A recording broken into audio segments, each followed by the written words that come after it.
নমস্কার প্রিয় দর্শক বন্ধু। ভগবান আপনাদের সকলের মঙ্গল করুন এবং আপনাদের সকল মনস্কামনা পূরণ করুন এই কামনাই করি। আজকে আমি আলোচনা করব রাহু কেতুর কয়েকটি গোপন সূত্র সম্পর্কে। তো আসুন জেনে নেওয়া যাক এই সূত্রগুলি সম্পর্কে।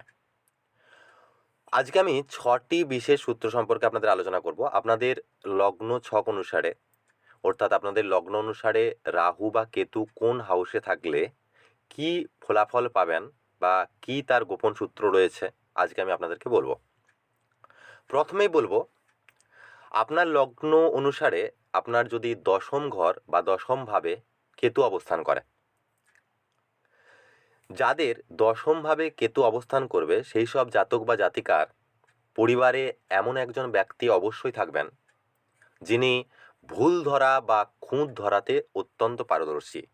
সব কিছুতেই যিনি ভুল ধরবেন বা খুঁত ধরবেন, তাতে যতই কোনো কাজ পারফেক্ট হোক না কেন, ভুল ধরে কথা শুনিয়ে এরা কিন্তু আনন্দ পেয়ে থাকে। তো মিলিয়ে দেখুন, আপনার যদি দশমভাবে কেতু রয়েছে তাহলে এই সূত্র আপনার সাথে মিলছে কিনা। দ্বিতীয় যে সূত্র সম্পর্কে বলবো, সেই সূত্রটি হলো ষষ্ঠ ঘরে কেতু থাকলে কি হয়। ষষ্ঠ ঘরে কেতুর যে গোপন সূত্র, আপনার লগ্ন অনুসারে, সেটা আপনার যে কোনো লগ্ন হতে পারে, আপনার লগ্ন অনুসারে যদি কেতু ষষ্ঠ ভাব বা 6 নম্বর ঘরে থেকে থাকে, তাহলে আপনার পরিবারে এমন একজন সদস্য অবশ্যই থাকবেন যার বলা কথা অধিকাংশ ক্ষেত্রে সত্য হয়ে যায়।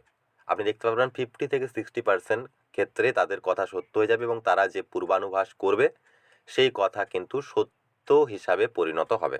মিলিয়ে দেখুন, আপনার জন্মছকে যদি কেতু ষষ্ঠভাবে থেকে থাকে, এই ঘটনাটি আপনার সাথে ঘটছে কিনা। তৃতীয় যে সূত্র সম্পর্কে বলবো, সেটি হলো তৃতীয়ভাবে যদি কেতু থাকে। যদি তৃতীয়ভাবে কেতু থাকে, তাহলে এই সব জাতক বা জাতিকারা নিজের কমফোর্ট জোন ছাড়তে কিন্তু ভয় পায়। 30 বছর বয়স, 31 বছর বয়স এবং 35 বছর বয়সে বেশ কিছু সমস্যা এবং সংঘর্ষের মুখোমুখি কিন্তু এরা অবশ্যই হবে। মিলিয়ে দেখুন, আপনার জন্মছক অনুসারে কেতু তৃতীয়ভাবে রয়েছে কিনা এবং আপনার সাথে এই সূত্র মিলছে কিনা। এবার বলবো চতুর্থ যে সূত্রটি, সেটিও কেতুর সূত্র। যদি 12 নম্বর ঘর বা দ্বাদশভাবে আপনার কেতু থেকে থাকে, তাতে আপনার যে লগ্নই হোক না কেন, এদের মাতা পিতা আধ্যাত্মিক অবশ্যই হবেন। এবং যদি 25 বছর বয়স এবং 34 বছর বয়সে এদের মাতা বা পিতা ঘরে কোনো যজ্ঞানুষ্ঠান করতে পারেন, তো অবশ্যই এই সব জাতক জাতিকার বিশেষ উন্নতি কিন্তু দেখা যাবে। এবার বলবো রাহুর দুটি সূত্র সম্পর্কে।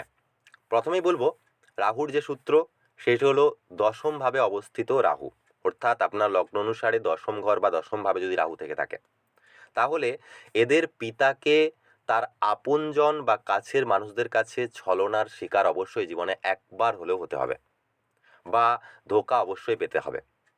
এবং এটাও দেখা গেছে যে উনি অধিকাংশ ব্যাপারে কিন্তু মিথ্যা বাক্য বলে থাকেন। মিলিয়ে দেখুন আপনার দশমভাবে রাহু রয়েছে কিনা এবং আপনার সাথে এই সূত্র কতটা মিলছে। এবার রাহুর যে দ্বিতীয় সূত্র বা আমাদের আজকে 6 নম্বরের সূত্র যেটি, সেটি হলো লগ্নে রাহু। যে সমস্ত জাতক বা জাতিকাদের লগ্নে রাহু রয়েছে, তাদের মায়ের স্বাস্থ্যের সমস্যা থেকে থাকবে, অথবা তাদের মা এবং বাবার বিচারধারার মধ্যে অবশ্যই মতভেদ থাকবে এবং এদের নিজের ক্যারিয়ার সেট করতে অনেক সংঘর্ষের, অর্থাৎ এদের পিতার, এদের যে বাবা, তার ক্যারিয়ার সেট করতে অনেক সংঘর্ষের মধ্য দিয়ে এদেরকে যেতে হয়েছে। মিলিয়ে দেখুন এই সূত্র আপনার সাথে কতটা মিলছে। তো অবশ্যই জানাবেন এই সূত্রগুলি আপনার সাথে কতটা মিলেছে। আবার পরবর্তী ক্ষেত্রে অন্য কোনো দিন অন্য কোনো গ্রহের সিক্রেট কোনো সূত্র নিয়ে অবশ্যই আপনাদের কাছে ফিরে আসবো। ততক্ষণ ভালো থাকুন, সুস্থ থাকুন। অসংখ্য অসংখ্য